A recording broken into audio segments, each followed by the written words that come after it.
House of the Dragon Episode 3 is pretty great, actually. I loved it, and not just because the writers have been appealing to my very specific love of prophecy, implied magic, dragon dreams, and now House Strong. Although that does help, thank you, Ryan, Miguel, and your entire team for making an episode that unexpectedly gave me most of my Christmas list in September. Still waiting on those Blackwoods and a particular Witch Queen, but you know what? I can wait. I found the episode in the season as a whole captivating in a way I haven't felt in a really long time watching television. I was watching the episode and live tweeting as I went, also trying to take some notes for my stream, and just kinda stopped. I just wanted to watch. Although it was not all rainbows and wonder. There were a few things I'm not wild about, and I'm going to talk about those too.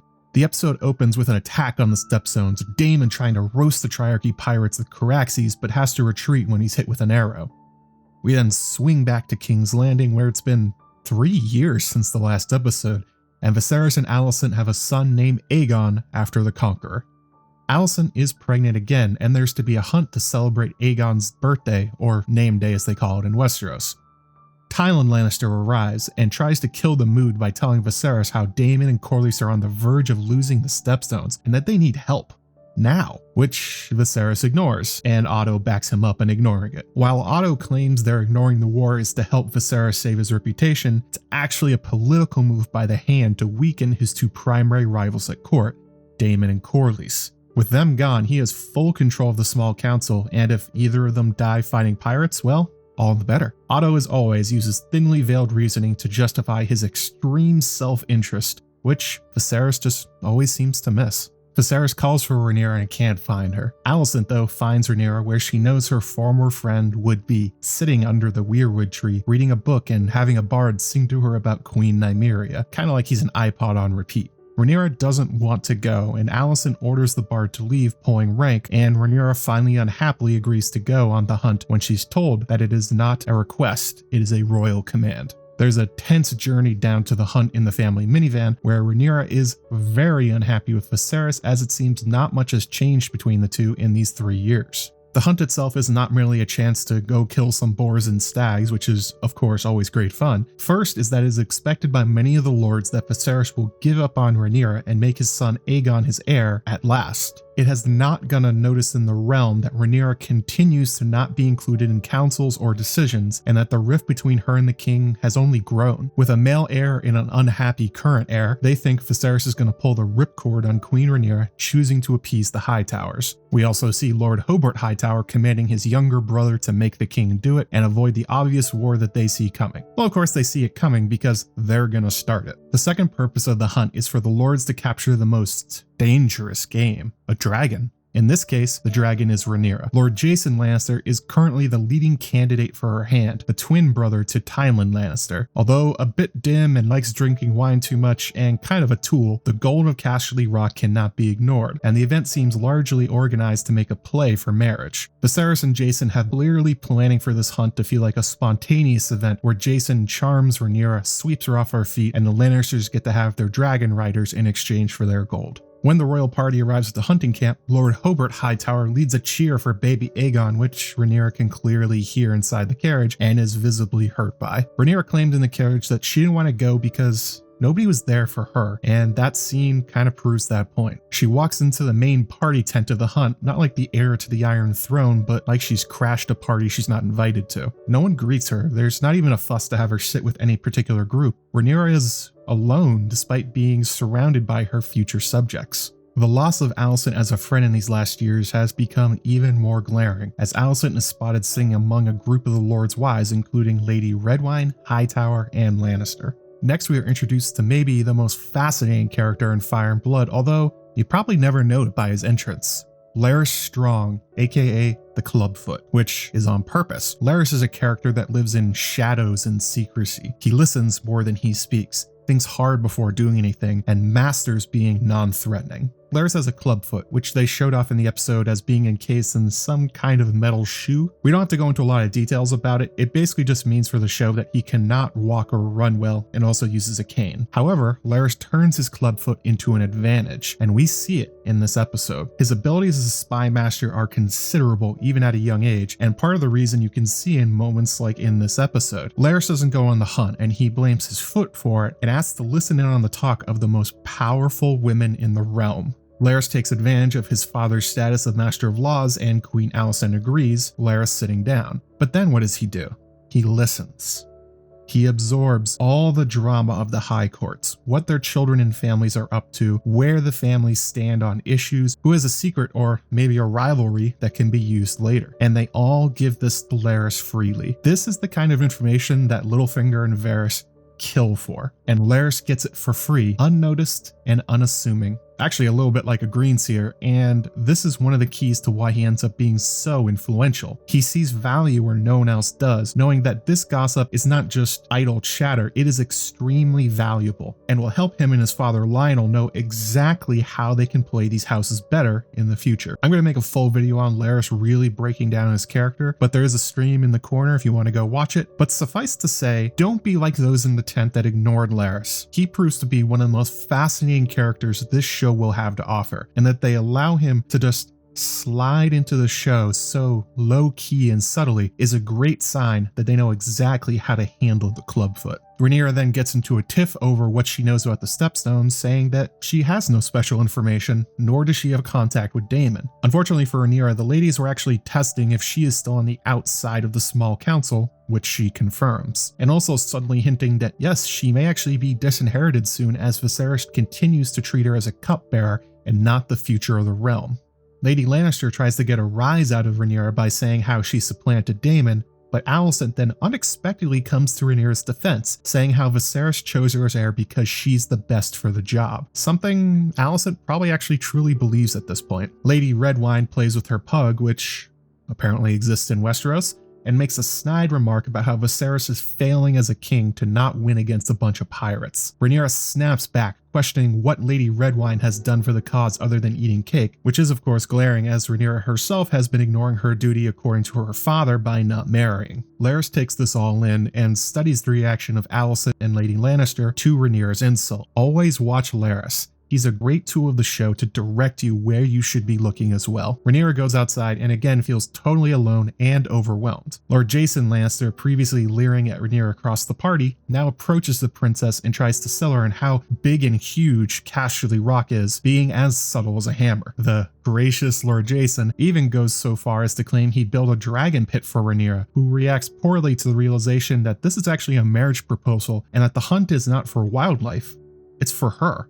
Rhaenyra storms back into the tent and confronts Viserys about trying to sell her off for Lannister gold, and they have a screaming match in front of the entire court. Viserys claims that every lord in Westeros has made an offer for her, but she won't listen to any of them, which Rhaenyra throws back, saying that it's because she doesn't want to marry and he will not listen to her. Communication remains an issue between father and daughter. Viserys drops the bomb on her that nobody is above duty. It is her duty as a member of their house and heir to marry and continue the bloodline, which in the spirit of Daemon is something that is true, but not the right time to say it, Viserys. It is not something that will comfort your furious teenager. Otto breaks up the fight, surprisingly doing a good thing as the hand to let the king know that a white hart has been sighted by the royal hunters. The meaning here is explicitly laid out in the episode. A white hart is a white stag, which are known for being exceedingly rare and its appearance being taken as a good omen from the gods. Called the King of the Kingswood, is an impossible to find, never mind catch or kill. Its mere sight is considered a blessing, and if you can catch one,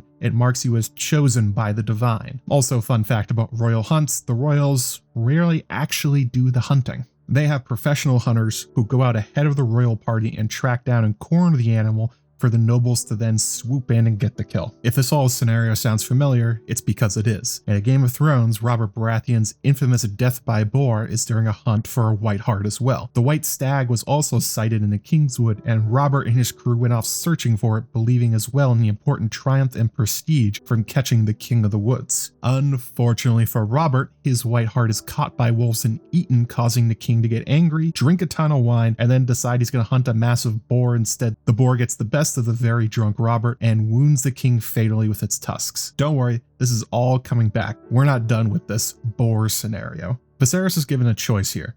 Does he continue his discussion or screaming match with Rhaenyra and continue to work out their problems about marriage and duty? Or does Viserys go to catch the White Hart? Otto pushes Viserys strongly towards going on the hunt, mentioning that it is a sign important from the gods about baby Aegon's name day if it can be caught, subtly trying to push Viserys and Rhaenyra apart as well by not letting them talk out their problems so the king will eventually disinherit her. Viserys chooses the path of superstition, once again choosing the world of the supernatural over family member, just like he did with Aemma. Queen Aemma sort of hangs over this episode like a ghost, haunting father and daughter. Rhaenyra, abandoned by her father for an albino stag of destiny, grabs a horse and tears off into the woods with Criston, Cole in fast pursuit. Cole finally catches Rhaenyra before she accidentally charges into a river, and the two talk. As it turns out, Criston has stepped in to become Rhaenyra's new only friend. Rhaenyra explains her anger that she feels like she was only made the heir so that she could be sold at a higher price by her father for some lord like Jason Lannister. She does not believe Viserys is serious about her remaining heir and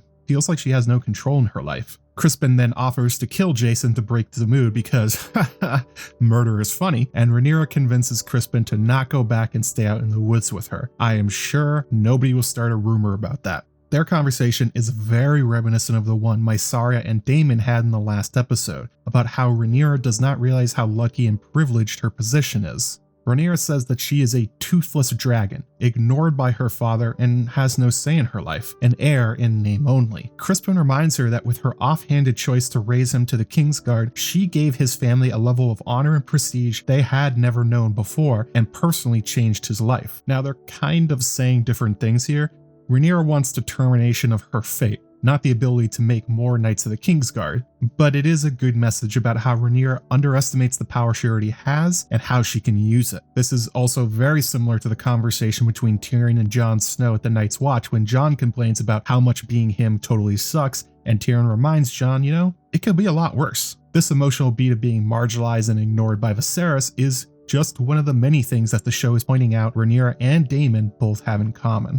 The royal hunt is closing in on the White Hart, with Viserys deciding to smell the stag's droppings with his hand that is infected. Gross and unsanitary. The lead hunter and Otto remind Viserys about how important the White Hart is, Otto specifically linking the animal's appearance to Prince Aegon, and how it appears for his name day is a sign important of great things to come for the prince. Okay, well, they're not reminding Viserys, they're reminding you. They're making sure you're paying attention. It's also interesting to note that despite no one really knowing Viserys has dragon dreams, nor his secret of ice and fire, they have picked up that they can easily manipulate the king by just invoking prophecy, magic, and destiny. Unfortunately, the hunt fails and everyone heads back to camp while Viserys gets very drunk. Straight up Robert Baratheon drunk. The first to approach him is Lord Jason Lannister, who despite getting rejected by Rhaenyra, decides to give Viserys a great spear made by his personal weaponsmiths.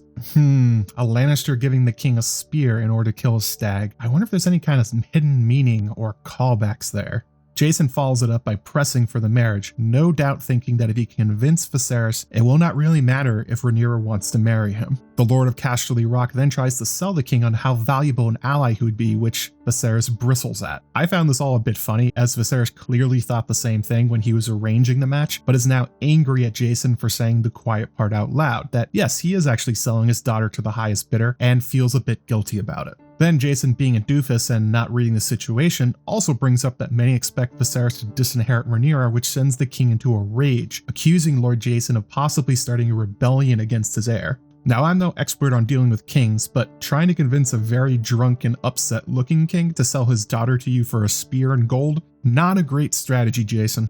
Otto is next up and tries with a bit more tact to say more or less exactly the same thing, although he does try to offer a solution. Marry the 17-year-old Rhaenyra to her 2-year-old half-brother Aegon, who has not mastered using a spoon yet. Take note here that, once again, Otto is abandoning ideals for personal gain. Targaryen incest and sibling marriages are greatly frowned upon by the Faith of the Seven and his family. The Faith started a war against King Aenys that only ended after King Maegor killed tens of thousands only decades earlier over this exact same kind of proposal. But But now, Otto's okay with it because it will allow his grandson to become a king without a war, just like he was okay with letting Rhaenyra become the heir because he was afraid of Daemon. Viserys laughs at Otto and the hand drops it for now. And we get the last visitor of the drunk king, the Master of Laws, Lord Lionel Strong. Lionel takes a very clever tact here, not asking for Viserys to do anything for him like marry his son to Rhaenyra, nor Otto trying to set up a toddler and a 17-year-old. Instead, Lord Strong listens to the very upset Viserys about his problems, and consoles the king that he's not the first Targaryen king to have problems with his children, particularly his daughters. Lionel's offering emotional support and massaging Viserys' ego, which has been greatly wounded during the day.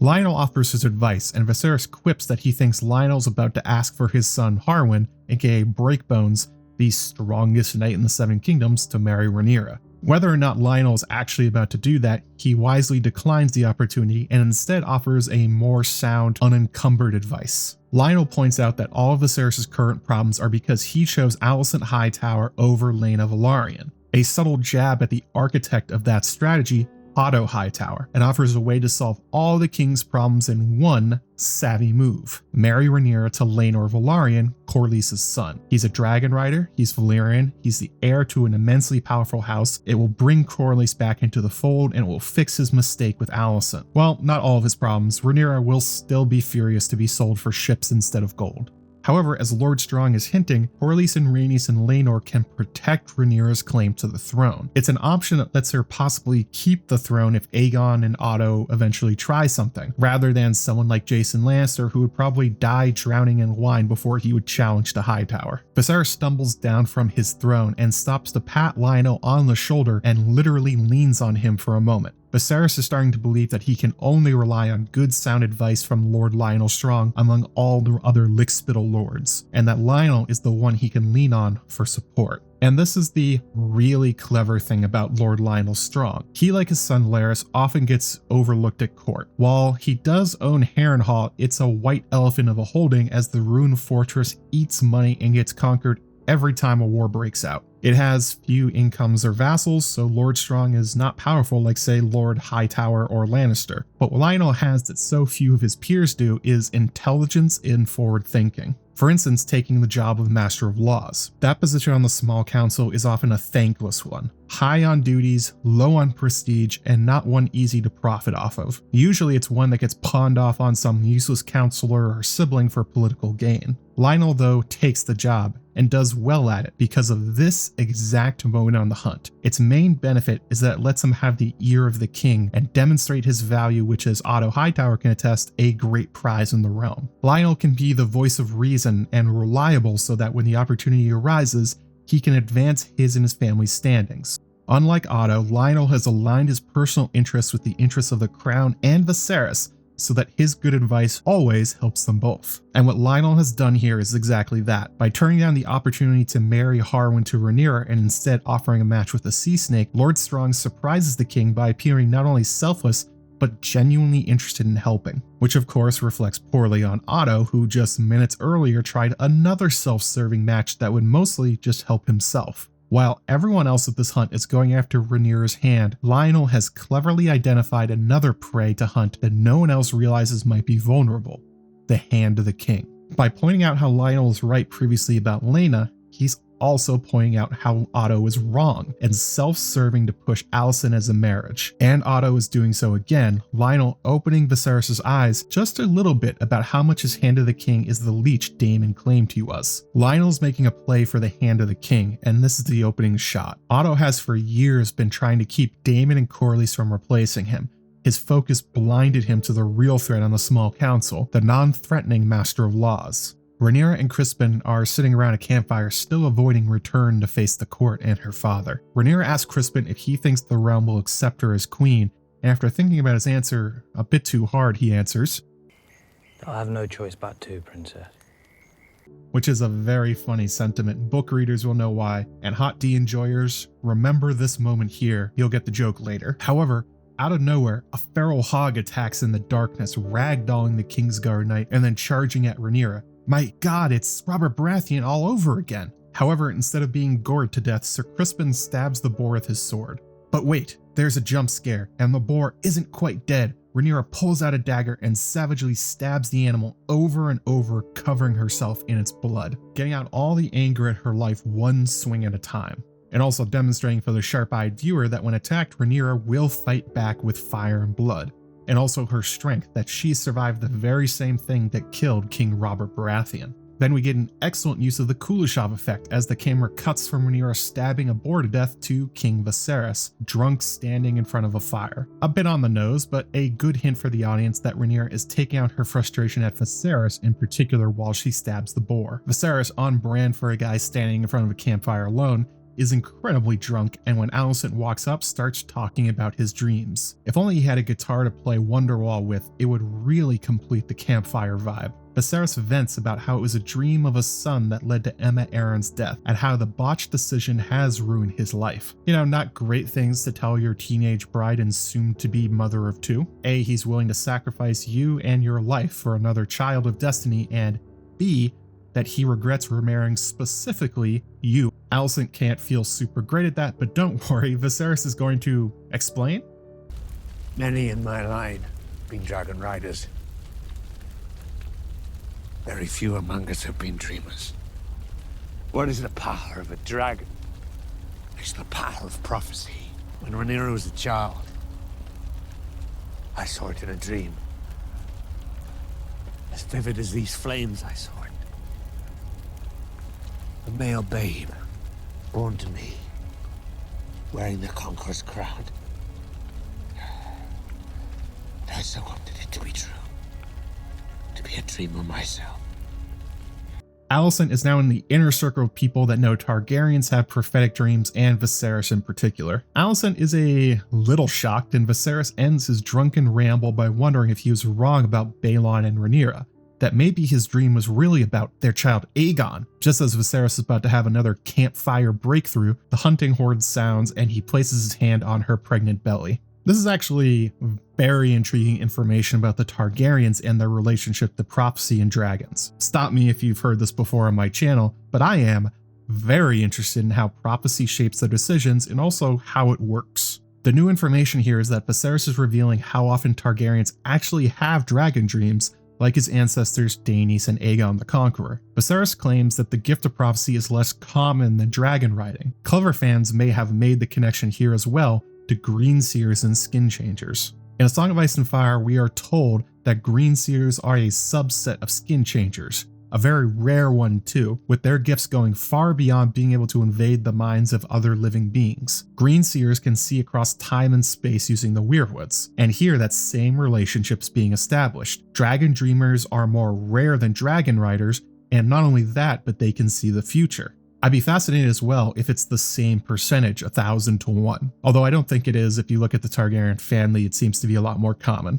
But if it's anywhere close, this could imply a similarity between the two gifts, or a connection between green sight and dragon dreams. This also may get its own video along with Larys. This is some very spicy lore to get. Of course, the relevant point for Hot D, which is, you know, a TV show about people, is how this demonstrates the way that these dreams wreck the lives of the dreamer. I talked about this previously in the video in the corner, but you, the viewer, should be paying very close attention to this moment of a drunken king rambling. This is the second time in 3 episodes that the show is trying to teach you how dragon dreams work and how dangerous they are to try and chase and to make them real. It causes the dreamers to ignore logic and reason, making seemingly wild and random decisions their subjects just cannot understand, making them seem mad. Much like Game of Thrones showing us the White Walkers in the opening of the series, Hot D is going to enormous lengths to make sure you follow the pattern of dragon dreaming. It's going to be messy, and it's going to be unclear, and possibly push the realm into all-out war, all because Viserys had a vivid dream of a child with a crown that he just could not forget. Despite the horns blowing, the White Hart has escaped Viserys' hunters. Again, the show is giving us the idea that his counselors and servants are, you know, not all that great. Starting at the top from Otto to Maester Mellos, all the way down to these hunters, is being pointed at by the show as something to pay attention to. Instead of a white hart, they have caught a large but common brown stag. Harwin Strong, along with several of the hunters, have restrained the stag so that Viserys can claim the kill. Lord Jason hands over the Spear of Destiny, and Viserys takes 2 stabs to kill the stag, while it screams horribly. Viserys here is clearly reflecting on the loss of the White Hart, and how maybe that means Aegon should not be his heir after all. Maybe his son isn't the prince that was promised, and Rhaenyra was the right choice all along. I don't know, probably could have figured that out without killing a stag, but also, as the wonderful Shakespeare of Thrones, frequent guest on this channel, brought up on Twitter, Viserys explicitly is reenacting here the death of Queen Aemma, the screaming of the animal as it is cut open while Viserys' minions hold it in place, killed for the sake of a dream and prophecy. Viserys chased down this prophecy of the White Hart, trying to make his dream of a son on the Iron Throne come true, and once again he finds him staring down an innocent that he doesn't want to kill, but he doesn't see another choice. He feels his hands are bound by the weight of his crown, his dreams, destiny, more importantly his ego. And once again, just like Aemma, even though he got his dream wrong, Viserys once again calls for a blade. The stag dying is extremely off-putting, with Viserys failing to kill with one blow and having to be shown by the hunter where to actually strike to finish off the animal. This drives home the idea for the viewer, and possibly Viserys as well, that he doesn't actually know how to do anything or doesn't do it particularly well. The brown stag being a metaphor for his kingship so far. He feels like he's in control, a king making tough decisions and guiding his realm through history, but instead he's being led around like a fool. They're making him feel like he's in charge. In actuality, Otto has been controlling Viserys the same way this hunt is being controlled. At the end of it, he's been handed a spear and told how to use it on an animal that has already been caught for him. And then he can't even do his part right, requiring a second blow to kill it. His decisions at court are no different. Otto closely controls what Viserys sees, who he talks to, and what decisions he's even allowed to make. And Viserys may have woken up to this a little bit, especially seeing how Otto's predictions about the White Hart and its meaning have totally fallen apart. We are then shown something magical, full of destiny. While on a high hill overlooking the camp and the hunting grounds, Rhaenyra and Sir Criston are unexpectedly visited by the very same White Hart that eluded the king's hunters. The meaning here is fairly obvious, with the White Hart being said in this episode that its appearance is a thing of destiny and fate. Otto specifically saying that whoever should find it, the White Hart will mark them as the true heir. He means Aegon, but instead the stag appears to Rhaenyra, who wasn't even looking for it. The show telling us here that quite clearly Rhaenyra is the one that should rule, no matter how many times stuffy lords say that women can't do the job or Viserys ignores her. And also, once again, that Viserys has missed the truth of his dreams. The meanings don't stop there either. Third, in a running theme of Rhaenyra for her connections to nature and magic. Her first scene in this episode, she was sitting beneath a weirwood tree reading. Even if she doesn't know it, we know that the weirwoods are the vessels of the old gods, aka the children of the forest who use the trees to watch humanity. Previously, we saw Ned Stark doing the same thing. Also, Rhaenyra rides off into the woods alone with Sir Criston, seemingly at home with the deep woods, which are the traditional home of the children of the forest. Specifically in the pact with the First Men, the children secured these forests for themselves for all time. While Viserys and his men stumble through the domain of the children as trespassers, Rhaenyra feels at home amongst the trees and nature.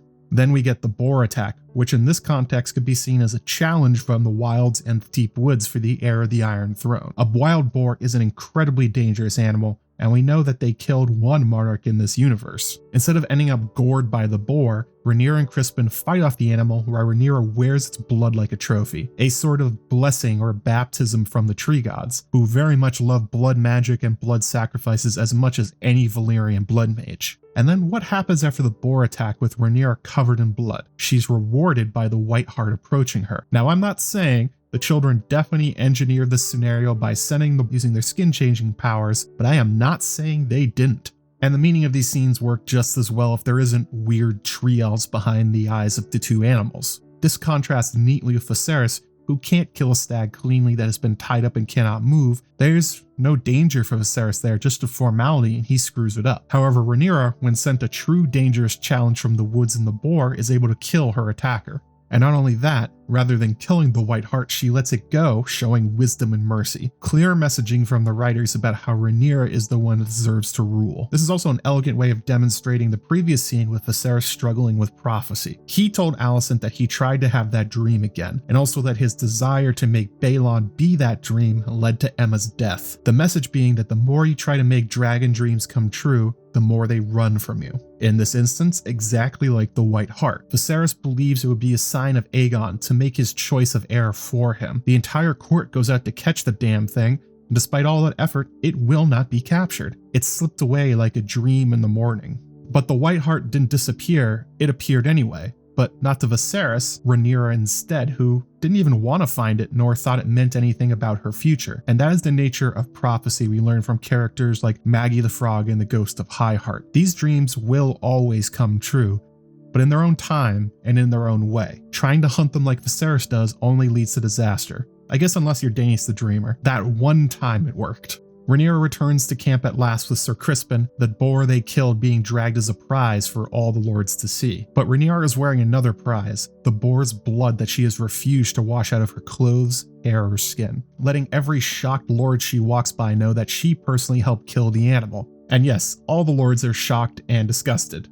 Well, save two. We see off to the side that the previously mentioned Larys Strong is skinning a rabbit to share with his younger brother Larys, and the two brothers look up to see Rhaenyra walking by. Larys is much more passive and appraising than the other lords, sticking to his characterization of being observant and that being more important than having quick responses. But you can tell his attention is fully engaged, looking at Rhaenyra but keeping a passive look on his face. Harwin, though, is the complete opposite. The strongest knight in the Seven Kingdoms sees the princess covered in blood instead of being grossed out like the dandy Jason Lannister, cracks a wide smile and nods quite flirtily at Rhaenyra. While I say flirtily, he somehow turns into Daario Naharis here and makes the weirdest smile and nod I've ever seen. I am not sure how Ryan Core thought this face was a suggestive one, but you know what? There it is.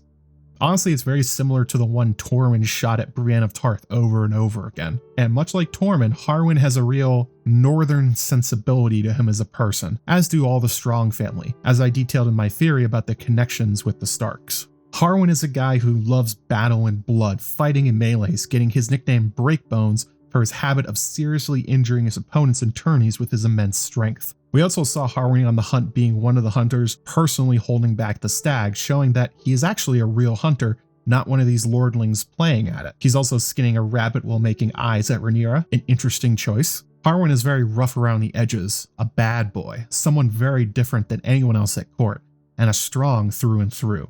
A Targaryen princess covered in boar's blood may actually be Harwin's ideal woman, and now the two have noticed each other. Perhaps Lionel was very smart to not have to suggest a marriage between Harwin and Rhaenyra. Two may hit it off on their own. The court returns to the Red Keep, and we get two back-to-back scenes with Alicent. First, she goes to her father before the king. Otto, having totally struck out on getting Viserys to disinherit Rhaenyra, turns to Alicent as his next best option and instructs her how she needs to get the job done. Honestly, very similar to how Lord Hobart leaned on Otto. However, even here in private, Alicent sticks up for Rhaenyra, arguing back against Otto and saying that all the lords promised to serve their future queen. Otto makes a pretty tortured argument about why the men actually support Aegon, how they were all so happy to be there and all turned out for the name day celebration, which Alicent probably sees through, as the main person cheering for Aegon was her own uncle Hobart, and most of the lords were not actually there for Prince Aegon, but for Rhaenyra's hand or the opportunity to suck up to Viserys during a hunt.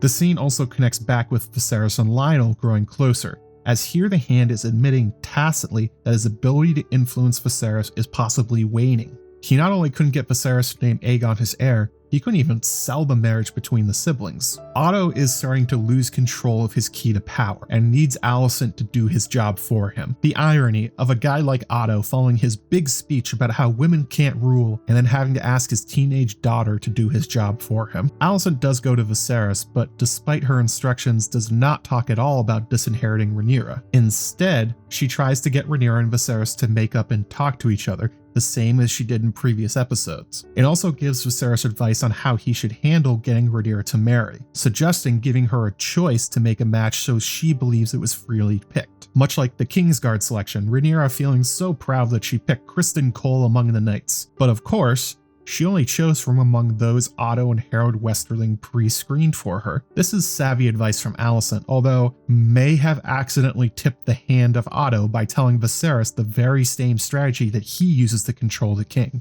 Alicent also makes a bold move and convinces Viserys that he should help out Daemon and Corlys. They go back and forth, but Alicent makes a very Lionel Strong-like appeal to Viserys, asking him whether or not the realm would be helped by the Stepstones being won. And that argument gets through, convincing the king that he will send aid to Daemon and Corlys, also to be seen as a good brother and a family man. which he currently isn't. This is a particularly huge moment for Alicent as she breaks from Otto and outplays the Hand of the King. We don't get to see his reaction in this episode, but for sure, Otto is going to be furious to learn that someone got to Viserys and changed his mind. What a surprise it may be to learn that it was his own daughter working against him instead of doing his bidding. Rhaenyra isn't the only rebellious daughter in this episode defying her overbearing father. The drama between king and princess comes to a head, and in an important location to the two of them, the small council room. Rhaenyra is summoned and Viserys tells everyone else to leave. Rhaenyra can be forgiven for being a bit nervous about this. The last time Viserys obviously pulled rank as king on a family member, they were then banished and disinherited. Clearly that's what's on Rhaenyra's mind, but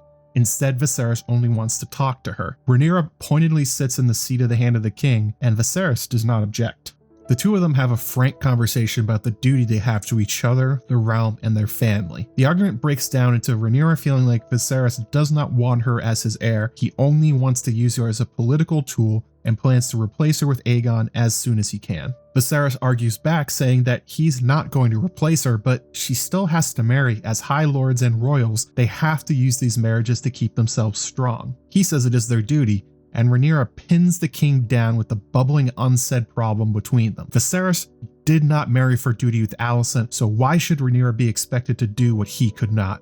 Viserys unexpectedly agrees when faced with his own hypocrisy and softens his stance. And then he makes a new argument. Viserys tells Rhaenyra to not marry for his reign, but for her own. If she chooses a powerful husband, it will make her eventual rise to the throne less fraught by making it too dangerous to fight her. But also that it is her choice to go out into Westeros and marry whoever she wants. Viserys here trying to follow Alicent's advice, allowing Rhaenyra to choose her husband, but making sure he impresses the importance of choosing a powerful alliance above all else. He's not directly saying go marry Laenor, but the implication is that the Dragon Rider would be a wise choice. It seems that the troubles between king and princess are done, at least for the moment. However, it is important to realize what actually just happened. Viserys here is being a good father, relenting on a forced marriage to his very unhappy daughter. That's great. However, as a king, he just made sure that he's going to have a lot of unhappy lords on his hands, and powerful ones too. The reason being that Rhaenyra is going to be courting suitors, which means tournaments and lords competing for her hand. Who she chooses will anger the boys and men that she spurns along with the rest of their family.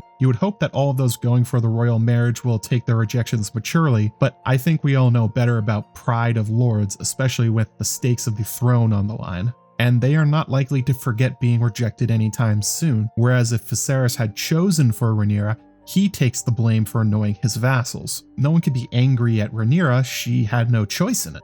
Now those same lords will still be angry long after Viserys dies. Broken hearts and spurned dreams of power and dragons will linger. The allies Rhaenyra may need one day to keep the Iron Throne may not be there because of being rejected years earlier for this marriage.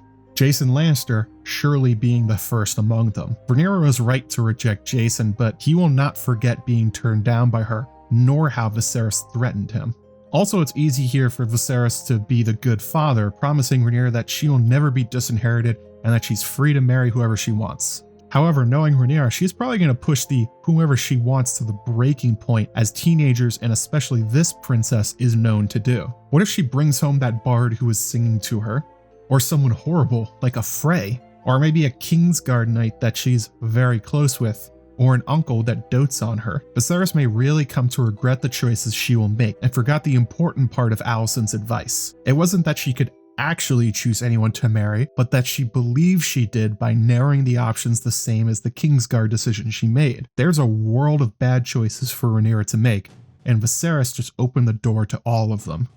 We go back to the Stepstones and there's an argument among Corlys, Laenor, and Daemon Velaryon. They are down to 18 ships, 700 foot soldiers, their mercenaries have deserted, and they have 2 weeks of food left. It looks like they will have to surrender unless they can somehow get the Triarchy to leave the caves, which Laenor points out they will not do without a flesh sacrifice.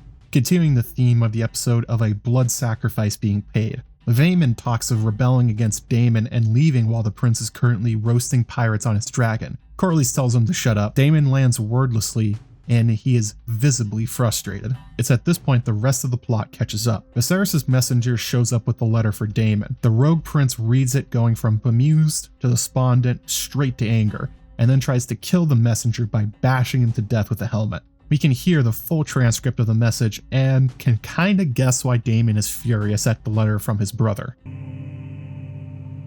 Brother, I have ordered 10 ships and 2,000 men to set sail from King's Landing to join the effort in the Stepstones. Though time and circumstance have seen us estranged, know that it is not my desire to see you fail in your cause. It is instead my hope that this aid will deliver the victory that has thus far evaded us. I shall pray nightly to the gods for your safe return. It is a kindness that Viserys has now sent troops and ships and provisions to help Daemon, but it's about 4 years too late. Daemon has been ignored by his brother this whole time. The attention and camaraderie he wants with the king denied. Daemon doesn't want ships and troops, no more than he actually wanted the dragon egg on Dragonstone. What he wants is to feel close and important to Viserys, be by his side and loved back the way he clearly loves his brother. He wants to be partners in ruling the kingdom. And this letter, which, by the way, Viserys, maybe don't remind Daemon he's a failure in your letter, is a bit missing these points. The problem for Daemon is not about the victory for a bunch of useless windswept rocks. It's that he would do anything for Viserys, and what Daemon does next shows that the relationship may be beyond repair now, as Daemon rows to Bloodstone alone. The rogue prince raises a white flag and holds up his sword in surrender, daring the pirates to emerge from their caves to take their prize. Which they do, although warily. The crab feeder and his men sense a trap, but just as Rhaenyra suggested, Daemon's life is too juicy a prize not to gobble. Daemon lures them in and then springs the trap, sort of grabbing back Dark Sister and then making a mad dash through the dunes, killing everyone in his way. Clearly he's trying to reach Kragas Drahar before the arrows can take him down, which they do.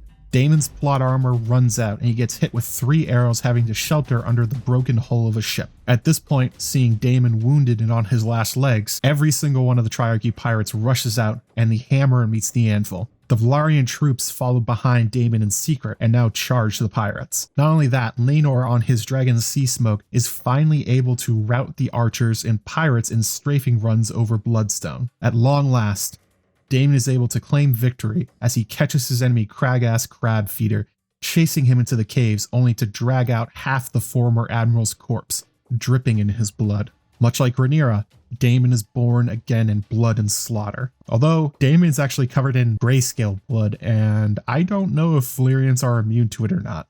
This is all a big moment for Daemon as well. In the opening shots, Daemon Caraxes step on a soldier praising the prince and asking for a salvation, only to get squished instead. Showing how Daemon's problem being a leader is that he's only there for himself. He does not see his underlings as important. This war is about the glory of Daemon alone, and they're just tools to make that happen. Here though, we see Daemon without his fancy armor or dragon lowering himself to the level of his troops and mere mortals. His life is actually on the line for the rest of them. Daemon will die on that beach with those same troops he stepped on and ignored, or they will win together. It's an important lesson for the rogue prince to learn about how to be an effective leader. The same one Mysaria tried to tell him in the last episode, finally landing 3 years later. For as much as Daemon has said that Viserys is a bad king, Daemon wasn't doing much better in the Stepstones. This is a moment of triumph for Daemon, but it's also important to look at what he did and why. Remember, there were no Targaryen soldiers wearing the 3-headed dragon charging across the dunes. Daemon specifically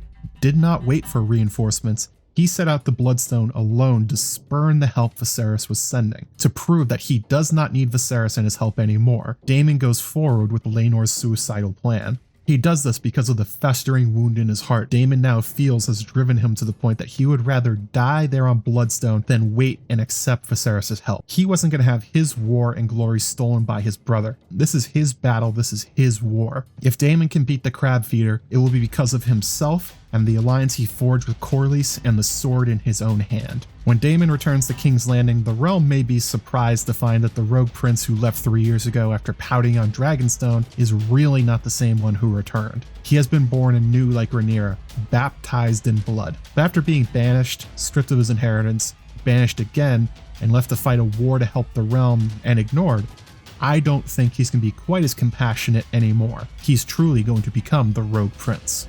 Overall, I thought it was a fantastic episode. The different arcs of the episode all tied back into each other, the prophecy and dreams bashing against reality. How Viserys is being shown consistently to the audience as a man tortured by his choices and failings. The more he tries to tighten his grip on the vision he saw, the more it eludes him. And Rhaenyra, without trying and unknowingly, making those dreams come true. The White Hart working not only as a symbol of pride, but the divine crossing through to the material world. The imagery was phenomenal as well. These are parts of Westeros we have never seen before, nor really done on this scale. You really get a feeling of how just outside of King's Landing, there's this entire world of deep woods and mystery and magic that not even the Dragon Kings can control. The battle scenes in the Dragons were everything I would hope for from a huge budget like House of the Dragon. Exciting, well shot, tense. The main characters even got hurt, something out of a big budget movie. And of course, Sea Smoke looked amazing soaring over the cliffs, distinct from the other dragons and really his own character. Also, the show introduced to us two major characters in the brothers, Larys and Harwin Strong, but not having them obviously marked by the language of film as to what they will become. Larys is barely noticeable, slipping into the background in shadows seemingly innocuous, but far more than he seems. Harwin as well, with the scene of him restraining the stag and his reaction to Rhaenyra, could be mistaken for almost an extra. But when he sees Rhaenyra covered in boar's blood, you get a real sense of the man far more than if the show just told us about him through filler dialogue. He is the blunt tool contrasted against Larys' subtle knife. The continued focus on prophecy also remains a delight for me, as we're getting more and more information from Viserys about the freehold dragon riders and dragon dreamers than we've ever gotten before from the TV adaptation. They're really putting this, and of course the subtle hinting of the watchful eyes of the old gods, into the core of the show where they belong. They're not abstract weirdness there just for kicks or to confuse characters. They are grappling with the questions of destiny and reality. Merging the ethereal and physical is one thing that makes A Song of Ice and Fire great. There are some lowlights, however. For one thing, the drastic time skips and the exposition they're putting in is really rushing by quickly. Huge things you'd expect to see, like Daemon's battle against the crab feeder, or Rhaenyra's reaction to Alicent's first pregnancy and birth, the intervening years of how Viserys treated his heir. We can infer much of these things by the way their relationships stand now, but inferring isn't always as satisfying as seeing. Of course, they have to do it this way, with choosing to show us a 30-year prologue more or less before they get into the main story they're going to tell. It has, however, turned a few too many moments and characters into bullet points, checking off things they want us to see before we just go forwards in time. It's also not giving us enough time for a lot of these characters to really feel developed or care about them beyond the core cast. Their everyday interactions, the small moments of dialogue that aren't the most notable moments from their lives. This, of course, will definitely resolve as we get closer to the end of this season and we go into seasons 2, 3, and maybe 4. And I totally understand why they're doing it this way. It allows the show to demonstrate for the audience how all these factions formed and what were the moments in time when boulders were dropped and changed the course of destiny. But through 3 episodes, we have jumped through roughly 17 years, and it is a lot to take in. And there have been casualties of this as well, the most glaring being Craghas Drahar. The crab feeder got this massive amount of build-up through the first 2 episodes, being seen as the primary villain of this series. Grotesque, merciless, a constant thorn in the side of the crown and Daemon. They even made a sponsored hashtag for him on Twitter. For 3 years, he's apparently been fighting and winning a war against dragons, remarkable in itself. And then he's on screen for what feels like only a couple minutes, nailing another soldier to a post, nodding a few times, checking the skies for dragons, and then he's gone. The buildup of his character really does not match what we saw, almost like there was a lot of Stepstones footage that got cut late in the process to make room in their already tight narrative constraints. Obviously, Daemon isn't going to forget him. He's carrying the hammer in the next episode when Daemon swaggers into court, but the audience will. Rather than a bogeyman leering over Westeros with his army of crabs, he was dealt with faster than a Doctor Who villain.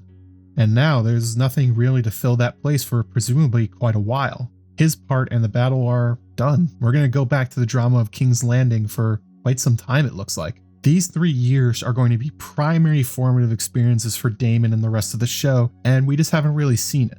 We've been told it, but that isn't always the same. Although in their defense, in Fire and Blood, Craghas Drahar gets approximately 3 sentences in the book before he's killed by Daemon. So him barely showing up then instantly dying is honestly faithful to the lore. The other criticism I have is their ordering of the information about prophecy so far. In interviews, Ryan Condal has said they wanted the Aegon the Conqueror dream reveal to be like the White Walkers in the beginning of A Song of Ice and Fire and Game of Thrones. This bomb dropped on the audience that then gets ignored for quite a while. And that's good, I like reusing that structure. What I don't like though is how the characters are ignoring it and how it's confusing for a lot of fans, especially those commenting on my videos. Hey guys. The key of the White Walkers returning in the opening of A Song of Ice and Fire is that everyone who knows about it shortly dies or then ignores it. It's almost lost information, a feeling of tragedy that if only the realm took this information more seriously before it doomed so many. With Aegon's dream though, as far as I can tell, Viserys dropped that information on Rhaenyra 4 years ago now, and they have not spoken of it since. Which is weird because their arguments about duty and what they owe to the realm have this obvious information sitting right behind it. It's not just about court politics and making sure their family stays powerful, that it's about saving the world from darkness. Except that doesn't come up. We don't even really know if Rhaenyra believed Viserys or in that prophecy. I've seen the upcoming episode trailer and it looks like they'll be talking about it again with Viserys' dagger. That'll be good, but that doesn't really get through this flaw. There's really no explanation offered for why this doesn't come up again or factor into their arguments. It's so obvious that it should. Also, the way they're structuring the prophecy demonstrations is that they dropped the bomb about Aegon and are now showing the audience how it works through Viserys. He had that one dream years ago and now he has interpreted the meaning of it 3 different ways, and how chasing it has led him to grief and ruin as a person. This is of course meant to tell the audience about Aegon's struggles with his dreams as well as his descendants. However, to suggest a fix, I would have put the Song of Ice and Fire reveal later in the season after using the rest of the season to build up to it. Seeing how Viserys takes these seriously, showing how they function, showing them coming true, and then hinting at this great secret Viserys keeps to himself, and then after all that buildup, revealing it is the Song of Ice and Fire and Aegon's motivation for conquering Westeros. That could have been a really great reveal, but as it was used in the first episode, it left a lot of fans confused and annoyed at what they were seeing, and part of the blame lies with Game of Thrones. They took out a lot of focus on dreams and prophecy that drives the plot and character motivations all throughout the books. This sudden inclusion and increased focus, well, relatively, has created an unexpected backlash of people crying out, that it's a retcon, and the show just made it up to justify season 8, and on and on and on. Maybe some of that would have been toned down with a slow burn, but who knows, maybe not. It seems that there's a decent amount of fans out there who just do not want the prophetic parts of the books to be as important and hot D as they should be. And I guess good luck with that, I suppose. Overall though, I did really love this episode, my favorite of the 3 so far, and it's a really good sign and portent of things to come that they continue to place the worlds of magic and fantasy right next to the human heart. More than anything, it caught my attention and held it. I could not look away. Hopefully they can capture that for the rest of the season too, and judging by how many of my friends in the fandom who left after season 8 are now writing long threads and essays and coming back and making content about it, I think it's safe to say I'm not alone. It's really good.